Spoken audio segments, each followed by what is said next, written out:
Yang dilakukan oleh Public Expenditure Analysis and Capacity Strengthening Program PECAP Aceh mengungkapkan bahwa belanja publik Aceh saat ini belum sesuai dengan kebutuhan. Bahkan peningkatan kualitas program dan kegiatan harus diperbaiki. Aceh termasuk daerah kaya di Indonesia yang memiliki sumber daya keuangan yang sangat besar, namun ironisnya akibat besarnya belanja pegawai yang menyerap hampir 60% anggaran serta banyaknya penduduk miskin, Aceh memiliki indeks kapasitas fiskal yang rendah yang berada pada peringkat 24. Belum lagi pembiayaan kesehatan yang terus meningkat serta distribusi pelayanan kesehatan yang belum maksimal merupakan salah satu tantangan pelayanan kesehatan di Aceh. Analisis belanja publik Aceh 2011 yang dilakukan oleh PECABB, Dr. Iskandar Majid menyimpulkan bahwa belanja publik belum sesuai dengan kebutuhan dan target-target pembangunan. Sementara Wakil Ketua DPRA Amir Helmi menyebutkan analisis yang dilakukan oleh PECABB ini merupakan sebuah rekomendasi yang akan dijadikan masukan guna alokasi program yang tepat berdasarkan data dan analisis tepat sesuai kebutuhan pembangunan. Kalau kita lihat di sektor pendidikan ya, bahwa masih banyak orientasi membangun sarana fisik, misalnya untuk sekolah dasar, pada kenyataannya jarak antara satu sekolah dengan sekolah sudah sangat dekat. Ya, berjarak 3 km sudah ada SD gitu, jadi untuk apa dibangun sekolah lagi. Jadi perencanaan sebenarnya harus berdasarkan fakta. Kemudian ada berapa lagi masalah pendidikan dan kesehatan ya. Ya pendidikan dikonsentrasikan kepada peningkatan mutu. Sedangkan kesehatan itu dua hal, masalah pencegahan dan pengobatannya. Tapi ya sebelum pengobatan pencegahannya lebih diutamakan lah ya, supaya tidak timbul penyakit. Pada kesempatan tersebut, PECABB Aceh juga memberikan usul agar legislatif dapat menetapkan kriteria program atau proyek yang akan didanai oleh dana OSUS karena selama ini belum ada strategi atau master plan guna mengarahkan pelaksanaan OSUS khususnya dalam proses penyusunan. Tim Liputan TVRI melaporkan.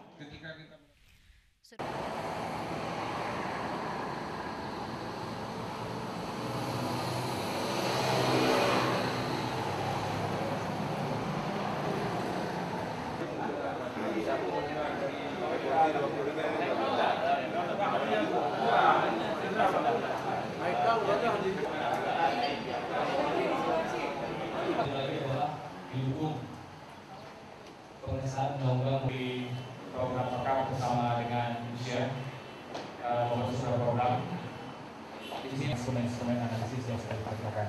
Nah nanti juga bakalan saya nggak sendirian. Nanti acara ini lebih kurang Bung saya bersama dengan Dari antusias tahu bahwa Aceh termasuk daerah terkaya di Indonesia. Ya, kita bangga ya, kita dan 7 triliun ya. Ada ya. Nah, ini menyenangkan. Tapi kalau kita lebih lihat lebih dalam lagi, ini sangat menyedihkan. Ya. Terutama menurun dengan tajam dan selalu saya gaungkan bahwa Phoenix otomatis ya ketika di sektor real tidak meningkat, tidak banyak berimpact untuk kita bisa memperbaiki bersama-sama. Jadi kita kalau lihat data di sini kita lihat ya anggaran penyelamatan desa ini yang merupakan ya tidak bisa dimanfaatkan. Kabupaten menyerap hampir 60% anggaran. 2000 walaupun sudah ada moratorium. Nah, bisa ini penting karena penghasilan dari sumber daya alam akan habis. Ya, jadi lebih kepada sumber daya manusia dan pegawai. Ya. Pegawai juga saya pikir perlu overload, kalau disebut dengan high cost. High cost, semakin ramai pegawai, semakin besar keperluan yang lain. Baik, kita lanjutkan ya ini ya baca. Kita lihat analisa. Ya, kita suka sekali mengobati. Maksudnya ketika negara lebih maju kita. Ya. Nah ini jadi pertanyaan, kenapa banyak sekali di warung kopi kita. Kalau kita contoh di Malaysia ada aturan bahwa bisa diskusi dari senang hari bahwa yang meninggal sekarang sudah susah proyek. Ya. Dan itu menjadi keluaran pembangunan, ya masih tingginya. Ketika kita mendapatkan data seperti ini, harus ada yang mau di desa, ya dikasih mobil satu pulang. Ya. Sama seperti jalan. Ya, sehingga kita bisa menonjol dan masih terus diobok-obok, ya. Jika ada korelasi positif. Oke, next. Hampir ataupun paparan dari Bapak Wakil Ketua, ada beberapa hal di ekonomi, di infrastruktur, dan sebelumnya juga 2003 kalau nggak salah saya dapat data yang pas ya Pak ya, 2003 yang pas pada Desember, belum MOU MCSI. Inilah salah satu kendala mengapa baiknya waktu cukup singkat ya, tidak. Jadi masih dalam apa namanya? Kalau Menpora itu menyerang secara sporadis dari bawah tengah bola ke bawah. Hambatan-hambatan mengapa ada beberapa hal yang saya pikir ini yang kami hasilkan mana elemen-elemen masyarakat memberikan kita sebuah beberapa masukan. Belum sempurna lah.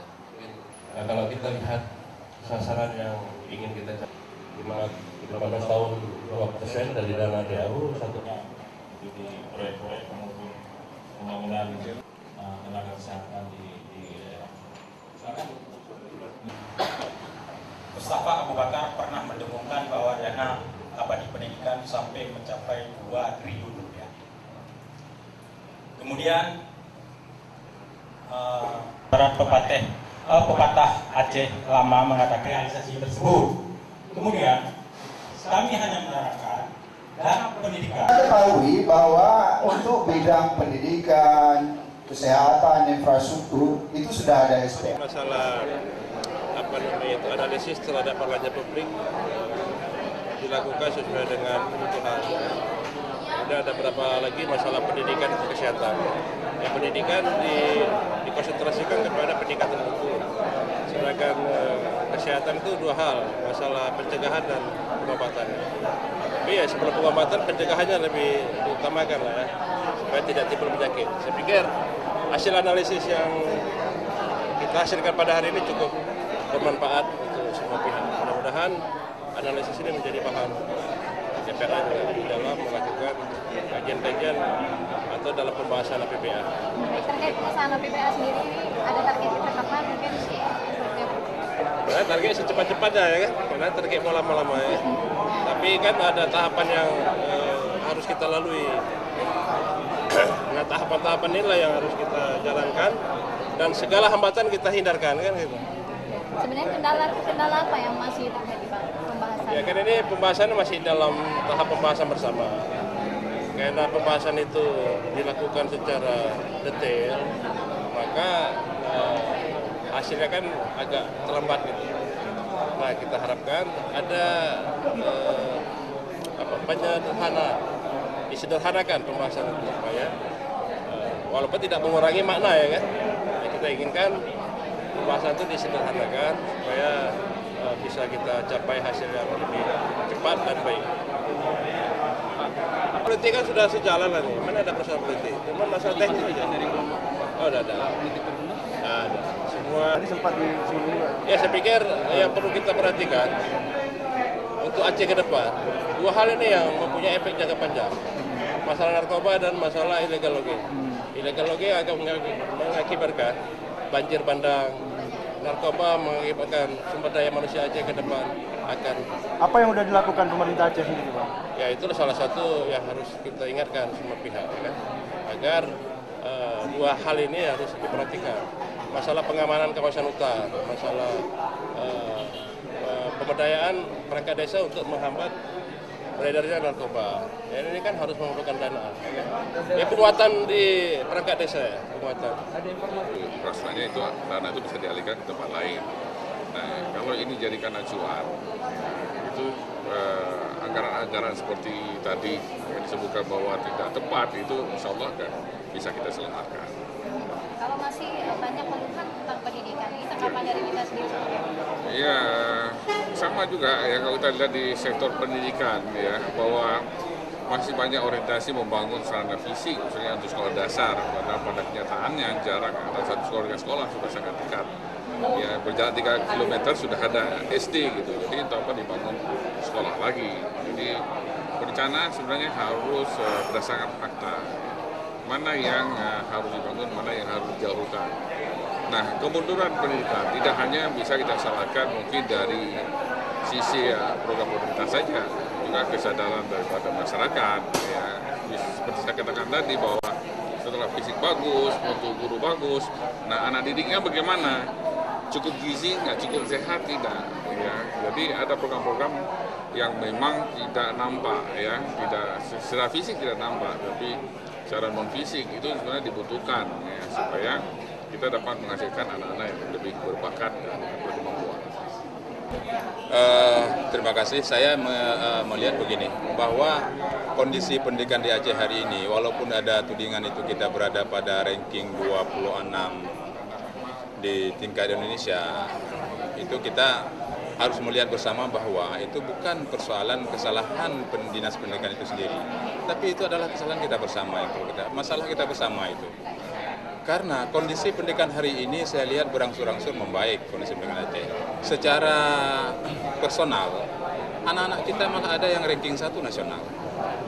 Kemudian secara general ya, tingkat daya saing kita masih lemah. Inilah yang perlu kita cari, titik lemahnya itu di mana. Mulai dari input dari masyarakat ke lembaga pendidikan. Kemudian proses. Di proses itu harus kita lihat di mana sisi lemahnya itu. Kemudian output.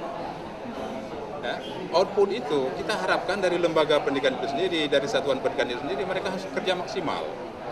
Karena otonomi hari ini berada di tingkat kabupaten kota, bukan di tingkat pemerintah provinsi hari ini. Kemudian masalah lagi outcome. Misalnya kita lihat sekarang SMA, SMK. Kalau SMA itu kita harapkan itu akan melahirkan insan-insan cerdas menuju sains untuk dilanjutkan ke perguruan tinggi. Sedangkan yang SMK itu sendiri kita harapkan mereka itu 70% dari lulusan SMK kita harapkan mereka bekerja di sektor swasta atau di pemerintah, tidak untuk melanjutkan pendidikannya ke perguruan tinggi. Ini kita harapkan. Nah, jadi kondisi hari ini mereka ini rata-rata tidak dapat kerja, mengharapkan kerja dari pemerintah. Kita tidak harapkan demikian. Yang namanya vocational school itu, ya, pendidikan vokasional, mereka disiapkan SDM sejak dini untuk mengisi lapangan pekerjaan yang memang ada di seantero dunia lah, seantero negara kita. Kita harapkan lulusan ini punya daya saing. Ketika daya saing ini lemah, ini yang perlu kita cari titik lemahnya di mana sih? Apakah di inputnya, di prosesnya, atau di outputnya? Ini yang kita cari. Hari ini banyak kita berbicara salah guru, mutu guru rendah. Sementara penyebab rendahnya mutu guru kita tidak pernah bicara, tidak pernah lihat gitu loh. Menuding dinas pendidikan. Nah, kita sendiri yang punya anak, kita nggak lihat. Ketika anak saya berprestasi, apa enggak? Anak Pak Ajis kok. Tetapi kalau ketika anak saya lemah, yang salah guru matematiknya. Ini yang kita lihat. Kepala sekolahnya yang salah. Tetapi kita harus berpikir secara komprehensif hari ini, mulai dari input, proses, output, dan outcome. Secara general kita harus